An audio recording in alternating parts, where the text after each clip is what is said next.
JTBC 단독 보도가 나왔는데요. 임성근이 모른다던 도이치 공범 1사단 골프 모임 추진 대화 입수. 여기서 갑자기 도이치모터스 주가 조작 선수가 등장을 한다고? 허허, 나 깜짝 놀랐네. 이게 웬일이야? 자, 최상병 특검 청문회에서 박균택 의원이 아마 이런 질문을 했어요. 민간인 이땡땡 모릅니까? 물어봅니다. 모릅니다 라고 대답을 해요. 해병대 출신이고 본인하고 골프 모임도 자주 한다고 들었는데 모릅니까? 한 번도 친 적도 없고 전혀 저 인원은 모릅니다 라고 대답을 했습니다. 자, 여기서 언급된 민간인 이땡땡씨, 이모씨는요, 미등록 투자사인 블랙펄 인베스트 전 대표로 도이치모터스 2차 주가 조작 사건의 컨트롤 타워로 지목된 인물이다. 자, 2차 주가 조작 사건은요, 공소시효가 남아있는 사건입니다. 여기에 선수라는 거예요. 근데 이 선수가 임성근 사단장하고 친분이 있다. 아이구야. 이 당시 법원, 도이치모터스 주가 조작 판결 내렸던 법원은 이 씨가 김건희 여사와 가족의 계좌를 직접 관리하며 시세 조정에 깊이 관여했다고 판단한 바가 있어요. 자, JTBC는 이 씨가 지난해 5월 해병대 1사단 골프 모임 추진 계획이 담긴 카카오톡 대화를 입수했는데 이 대화방에 해병대 출신 이 씨와 역시 해병대 출신 전직 청와대 경호처 출신 A 씨, 현직 경찰 B 씨, 변호사 C 씨 등이 있었어. 다 해병대 출신들. 여기에 이 도이치 공범 이 씨의 기수가 가장 높았다. 지난해 5월 3일 A씨가 포항 1사단에서 초대한다며 사단장 및 참모들과 1박 2일 골프 및 저녁 자리를 같이 하면 좋을 것 같다. 이런 얘기를 꺼내요. 구체적인 계획도 나옵니다. 6월 2일 오후 1시에 임성근 사단장을 방문하고 2시부터는 골프를 치고 저녁엔 사단장 및 참모들과 회식을 한다. 자, 임성근 사단장이 언급이 돼요. 도이치 공범 이 씨는 화답하거나 일정을 체크하겠다고 말하고, 다만 이후에 이 공범 도이치모터스 선수 이 씨가 참석이 어렵다고 해서 해당 모임은 성사되지 않은 걸로 확인이 됐다. 이들과 모임을 했던 변호사 C 씨는 당시 이 도이치 선수 이 씨가 김건희 여사와의 친분을 자주 언급했다고 얘기를 했다고 합니다. 이 씨는요, 임 사단장과 알고 지냈냐는 취재진의 질문에 대답하기 곤란하다. 모른다라고 대답하지 않았다는 거예요. A씨 역시 임 사단장과 알고 지냈냐는 질문에 대해 거기에 대해 할 말이 없다라고 얘기합니다. 모른다라고 대답하지 않았다는 거예요. 임성근한테도 이 씨와의 모임에 대해 다시 물었지만 취재진의 질문에 답하지 않았습니다.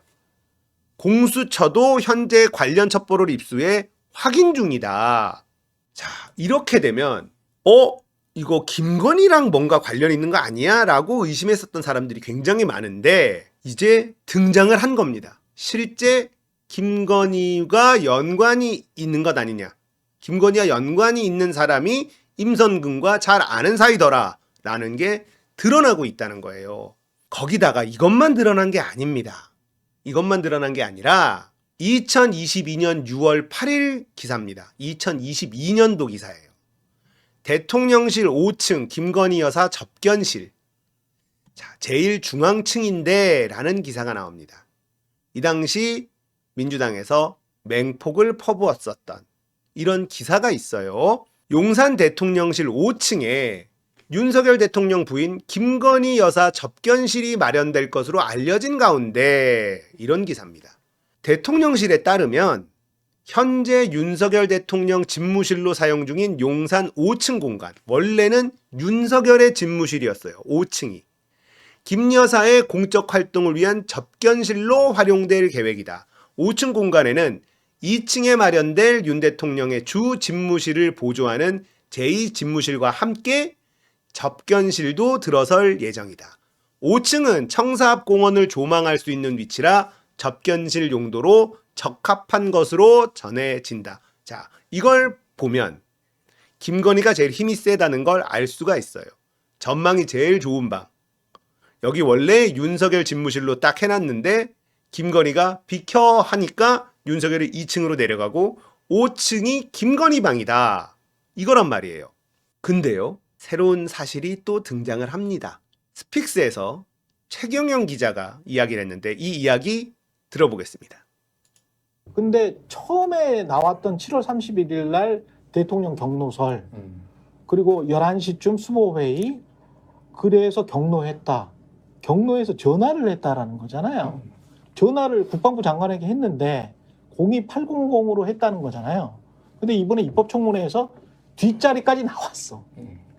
뒷자리까지 나왔는데 02800에 7 뭐 이렇게 나왔어요. 이렇게 나왔어. 이렇게 나오고 난 다음에 거기가 어디냐라고 MBC가 이제 그때 통화를 해서 한번 보도를 한 적이 있습니다. 맞아요. 네. 보도를 했는데 그때는 안 가르쳐 줬잖아요. 근데 지금 제가 최근에 확인을 해보니까 그 전화번호가 폐쇄됐다는 거예요. 아 진짜? 전화해볼까 지금?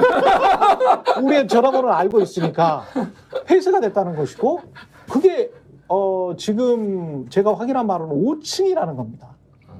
5층이라는 건데 5층에는 대통령이 근무하지 않습니다. 대통령 사무실이 있지 않아. 근데 5층에 누구 사무실이 있냐? 예.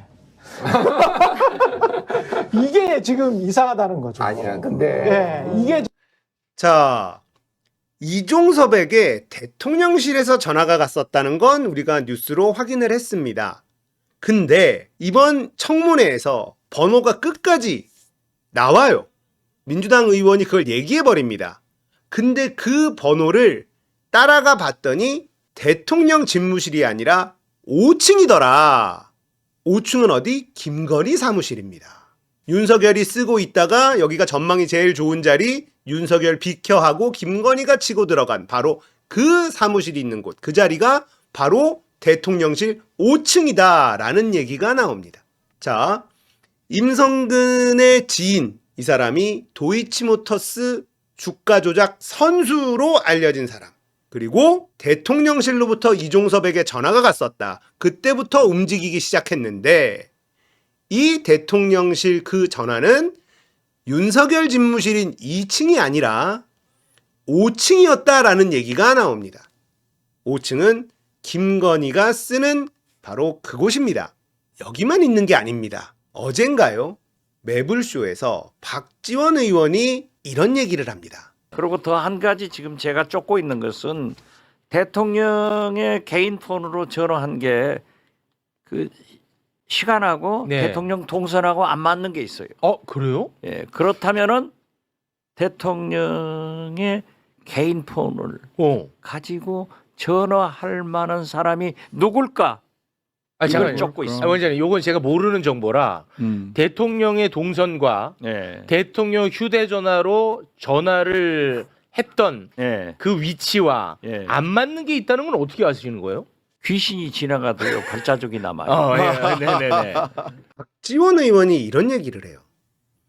대통령 개인 휴대전화로 이종섭 장관한테 전화를 했단 말이에요. 근데 그 당시에 전화를 했다라고 알려진 위치와 대통령의 개인 휴대전화가 발신된 위치와 대통령의 동선이 지금 안 맞는다라는 이야기를 합니다. 그래서 그거를 추적하고 있다. 대통령의 개인 휴대전화를 쓸 수 있는 사람이 누굽니까? 김건희 여사밖에는 없다는 거죠. 김건희 말고 누가 있겠어요? 감히 대통령 전화로 장관에게 전화할 수 있는 사람. 자, 정리를 합니다. 5층이 원래 윤석열 집무실이었어요. 전망도 가장 좋은 곳이었어요. 그런데 윤석열이 2층으로 내려가고 5층을 김건희 접견실로 바꿉니다. 이 상황만 놓고 봐도 누가 권력 서열 1위인지 알 수가 있습니다. 그리고 임성근과 친분이 있는 것으로 알려진 민간인 이모 씨, 이 사람이 알고 보니까 도이치모터스 주가 조작의 선수였다. 김건희와 최은순의 계좌를 관리하던 사람이었다. 그렇다면 김건희와 매우 친분이 높을 가능성이 있죠. 그 다음 대통령이 개인 휴대전화로 이종섭 장관에게 전화를 했을 때 관저에서 통화를 했다라는 얘기가 보도가 됐습니다. 근데 그 당시 대통령의 동선과 관저가 안 맞다는 것을 추적하고 있다는 박지원 의원의 발언까지 나옵니다. 자, 이러면 이때까지 우리가 가장 이상하다, 풀리지 않았던 퍼즐이 뭐냐? 도대체 임성근이 누구길래, 임성근하고 윤석열은 어떤 관계가 있길래 이렇게까지 임성근을 지키려고 오바를 하는 거냐? 라는 게 지금 우리의 궁금증이었는데 풀리기 시작하는 거죠. 자, 그러면 김종대 전 의원이 얘기했었던 대통령의 휴가 때 그 당시 저도의 경비를 해병대 1사단이 맡았고 사단장이 거기에 왔었고 술판이 벌어졌었고 김건희의 웃음소리가 가장 크게 들렸다라고 이야기하는 것. 그래서 김종대 전 의원은 임성근의 구명 로비 이렇게 이야기를 했단 말이에요. 다 맞아떨어집니다. 여기에서 이상했었던 그 하나가 해결이 되니 김건희의 경로 김건희의 경로부터 출발한 거 아니냐, 이러면은 이상했던 게 다 맞아떨어지는 거예요. 임성근이 김건희와 친분이 있는 사람을 활용을 한 것도 정황상 가능성이 매우 높아지고 김건희가 움직였다면 이 모든 것들이 이해가 되기 시작한다는 겁니다. 드디어 김건희 퍼즐 조각이 등장을 했어요. 이 일 말고도 수많은 국정에 김건희가 개입했을 가능성, 많은 사람들이 의심하고 있습니다. 김건희가 서열 1위다 라고 하는 건 많은 사람들이 알고 있는 사실이기도 합니다. 거기다가 저 옛날 2022년도 기사를 보니 원래 5층이 윤석열 집무실이었는데 김건희 접견실로 5층을 바꾸고 대통령을 2층으로 내려보냈다라는 것도 확인이 됩니다.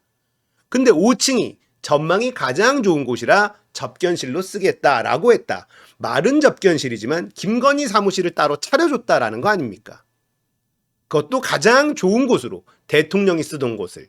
이 상황을 우리가 예전에는 그냥 대수롭지 않게 넘어갔지만 지금 와서 다시 이 뉴스를 보니까 김건희가 이 정권의 권력 서열 1위구나라는 걸 다시 느낄 수가 있다.